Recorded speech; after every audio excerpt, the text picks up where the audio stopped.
¿Qué tal? ¿Cómo están? Bienvenidos a la entrevista de PuraNoticia.cl. El saludo al periodista Rodolfo Bayer para todas nuestras plataformas. Comenzamos esta entrevista, lógicamente, de actualidad. Y tiene relación fundamentalmente con temas relacionados con el uso del plástico. Fíjense que el próximo 13 de agosto entrará en vigencia la última etapa de la ley de plástico de un solo uso. Vamos a estar conversando sobre eso y sobre un proyecto que se llama el proyecto Grifo, que nace de la obra, ya lo vamos a explicar allí, de un artista internacional. Pero para hablar de esto, del uso del plástico en el mundo, del desarrollo del plástico, de los problemas que causa el medio ambiente, también está Mark Minevo, director ejecutivo de Plastic Oceans, que saludamos a partir de este minuto. ¿Qué tal, Mark? ¿Cómo estás?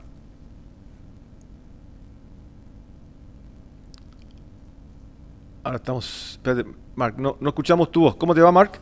Ahí está, sí, muchas gracias por la invitación. Ah, sí, ahí muy bien. Bueno, tú eres el director ejecutivo de Plastic Ocean.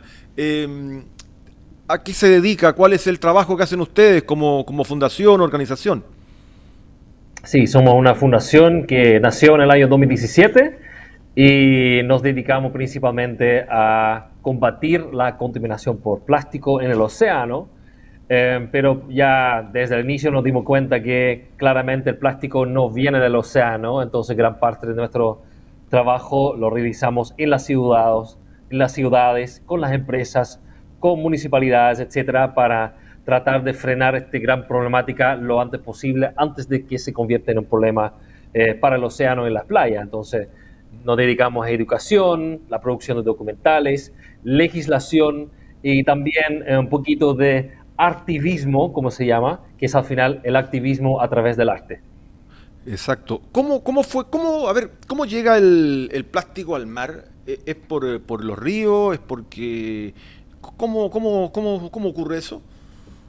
Sí, hay una cifra que deja la cosa bastante clara, es que el 80% del plástico en el océano viene de fuentes terrestres y un 20% de actividades económicas que ocurren en el mismo océano. Pero ya, gran parte del 80% viene de fuentes terrestres, como por ejemplo ríos, el turismo, también la mala gestión de residuos, por ejemplo, y también de otras fuentes un poquito más invisibles, que por ejemplo es el lavado de ropa. Hoy en día casi un 70% de los textiles son hechos de fibras sintéticas y con cada lavado esas fibras sintéticas se desprenden y también termina directamente en el agua. Entonces hay muchas fuentes distintas, no solamente los típicos envases y embalajes que uno ve en el día a día, el consumo, porque también existen otras fuentes que no son tan conocidos. Mira, qué importante. Y uno no alcanza a dimensionar la contaminación que está produciendo hoy día el plástico en el mundo.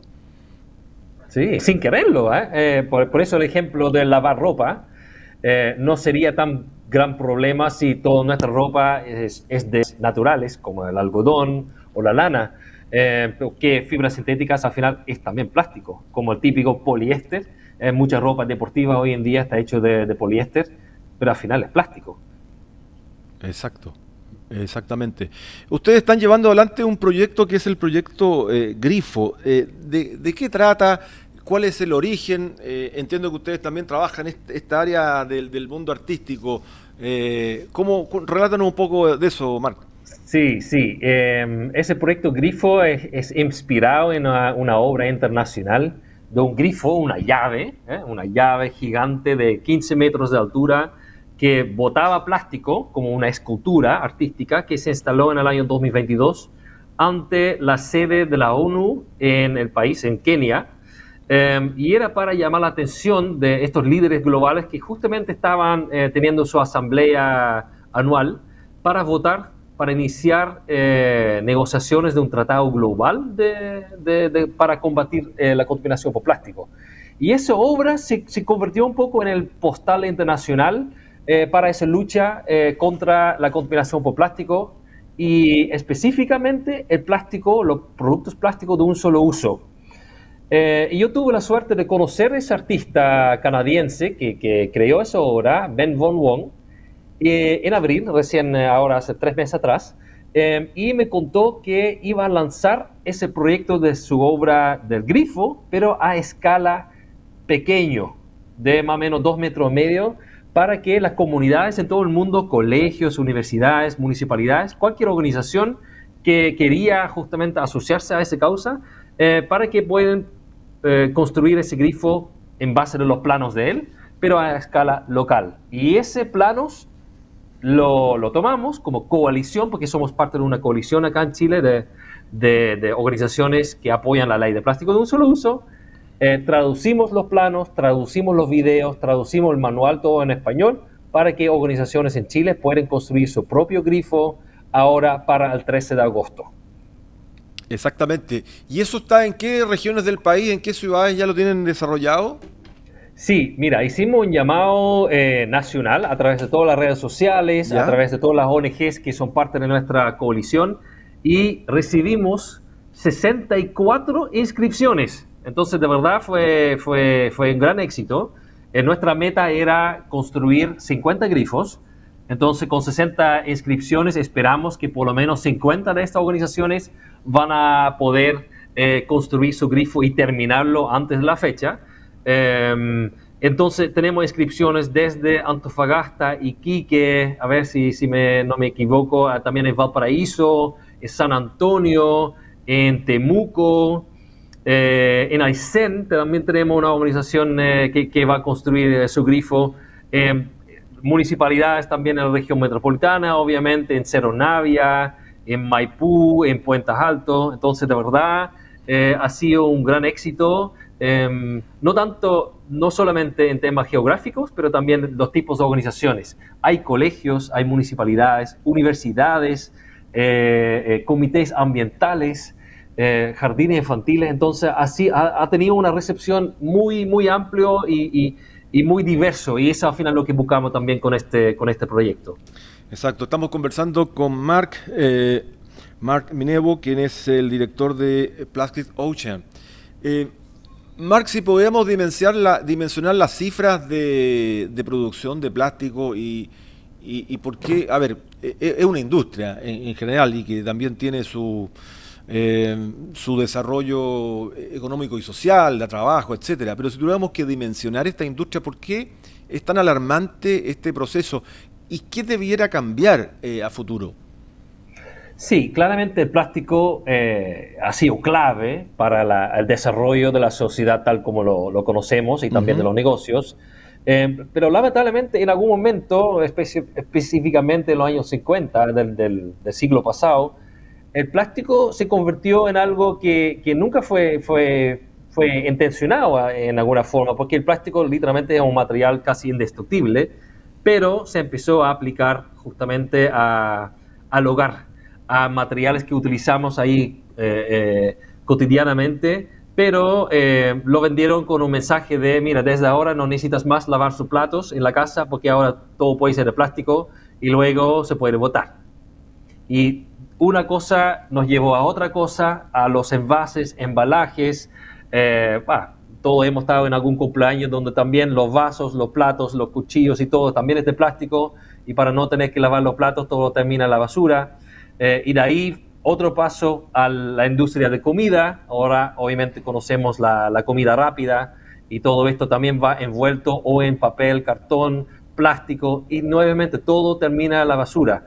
Entonces fuimos muy al extremo con un material muy duradero, pero al final lo Mm. estamos tratando como algo desechable. Entonces ahí está el gran problema con el plástico y la contaminación por plástico, porque casi un 40% de toda la producción de plástico anual está destinado a productos de un solo uso. Es decir, materiales, productos que usamos quizás 10 minutos, 15 minutos y luego lo botamos. Y al final la naturaleza no tiene ninguna solución para ese material que ya no es biodegradable o compostable. Y ahí el material, el plástico, queda siglos, décadas en un vertedero, en la calle, en la naturaleza y también en el océano. Eso la materia, claro, que no es degradable, es un gran problema y queda y quemarlo también no es otra contaminación.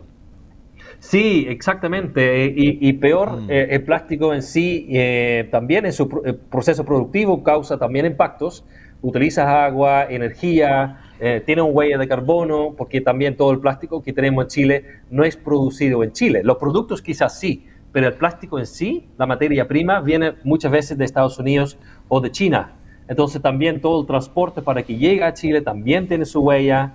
Eh, y también, no podemos olvidar de eso, hay muchos tipos de plástico, ¿eh? No es que existen solamente 3 o 4 tipos de plástico, como el típico de la botella plástica, SPET o PVC, que se utiliza mucho en la construcción, los tubos de PVC, pero hay miles de tipos de plástico y muchos de estos plásticos tienen sus características por los aditivos agregados a este tipo de plástico.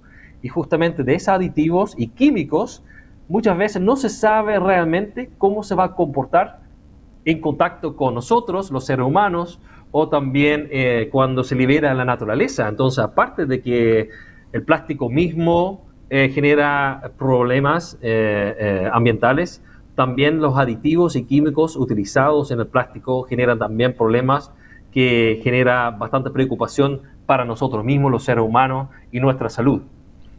Exactamente. Marc, hablemos un poquito de lo que esta coalición supera el plástico. ¿Qué involucra? ¿Qué significa? La coalición supera el plástico. Sí, es una coalición que se lanzó el año pasado, en ¿Ya? febrero de 2023. Es una coalición de distintas ONGs, todos chilenos, para justamente apoyar la correcta implementación y difusión sobre la ley de plástico de un solo uso.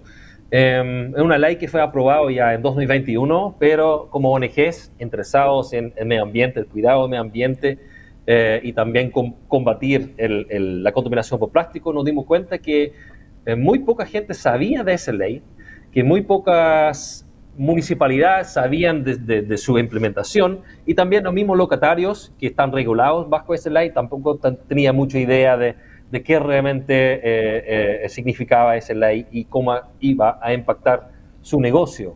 Entonces lanzamos la coalición el año pasado para trabajar especialmente con las municipalidades, dando talleres, lanzando campañas en línea, campañas informativas, educacionales. Hemos organizado webinars, talleres, etcétera, justamente para alcanzar el mayor público posible, porque al final es una ley no local, es una ley que regula ciertos productos en expendios de comida, es decir, restaurantes, etcétera, en todo el territorio nacional. Entonces, al final, si realmente queremos generar un impacto con esta ley, también necesitamos que esta ley sea implementada en la forma correcta y efectiva.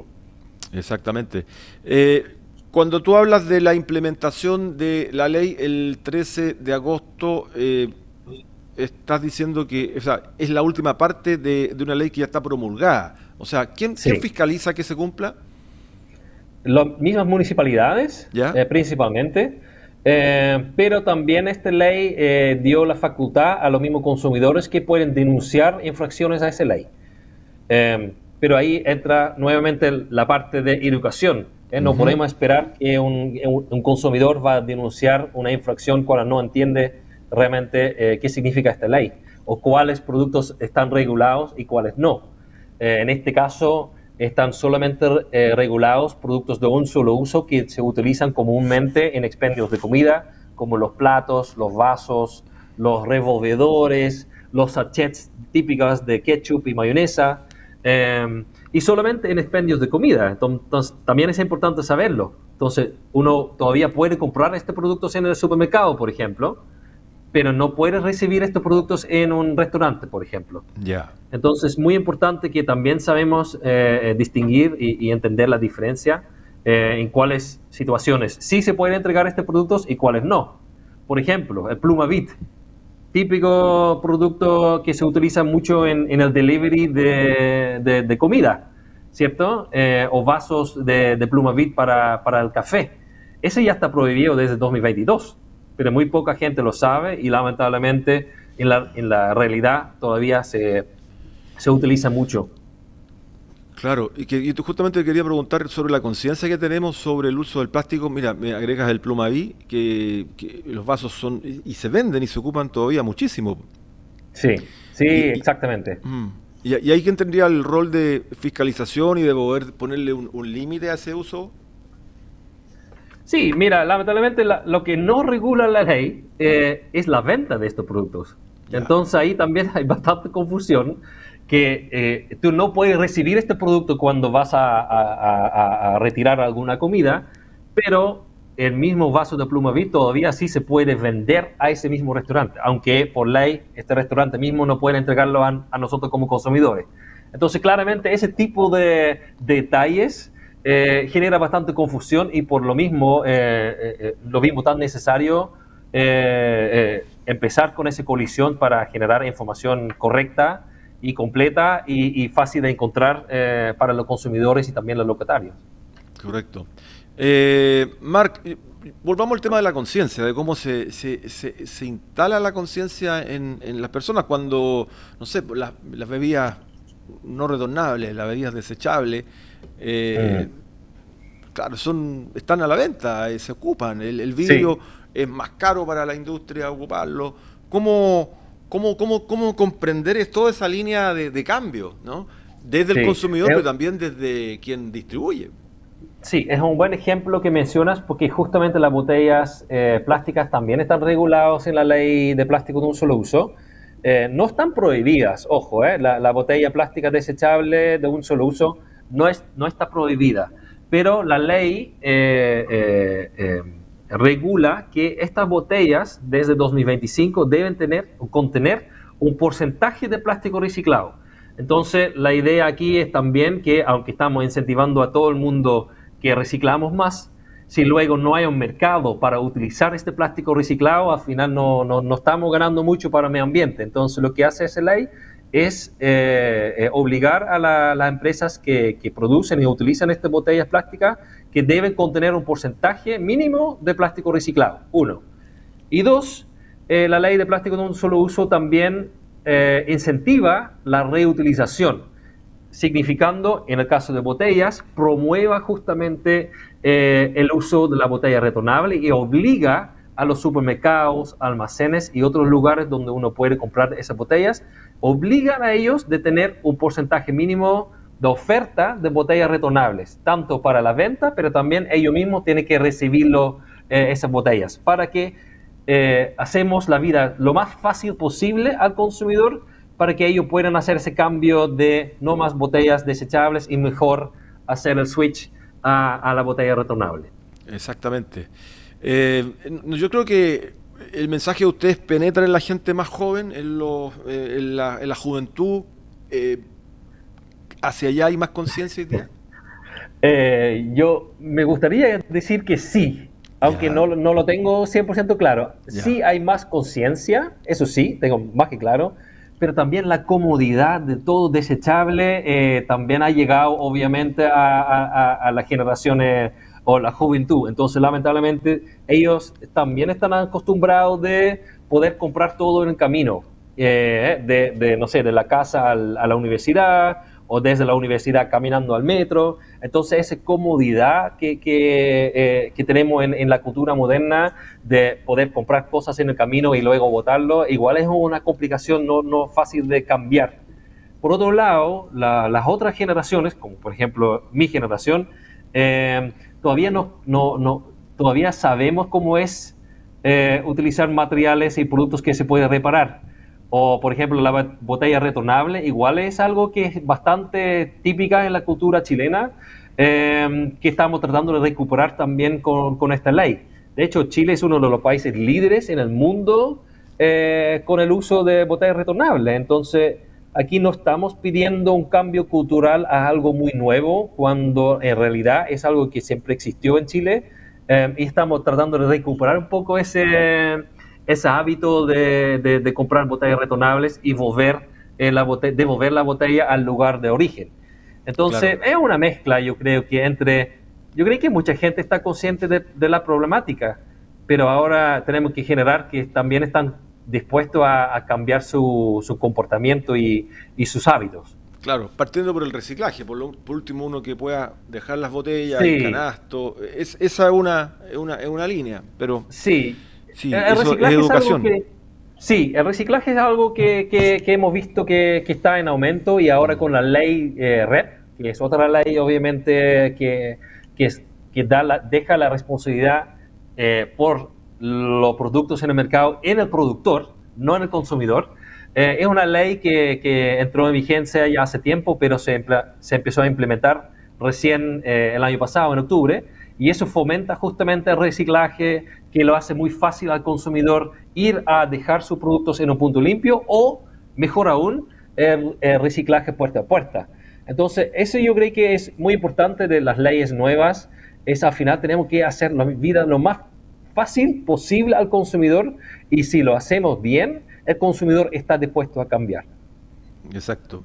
Mark Minevo, entonces, director ejecutivo de Plastic Ocean. Mark, ¿tú de qué nacionalidad eres? Países Bajos. De Países Bajos. Perfecto. Sí. Pero ¿De ya cuánto vivo tiempo en Chile? 17 años. 17 años. 17 años acá, en Holanda. Bien, pues. Agradecido y muy interesante hablar de este tema y poder acercarnos a una profundización de un tema de contaminación. Insisto que a veces no lo tiene tan presente. Muchas gracias. Muchas gracias por la invitación. Chao, chao. Ahí estaba Mark Minevo entonces de Plastic Ocean conversando sobre este tema. Realmente abordarlo creo que es muy importante y significativo. Gracias por habernos acompañado, que estén muy bien y nos encontramos con más noticias y con más entrevistas en las próximas horas. Chao.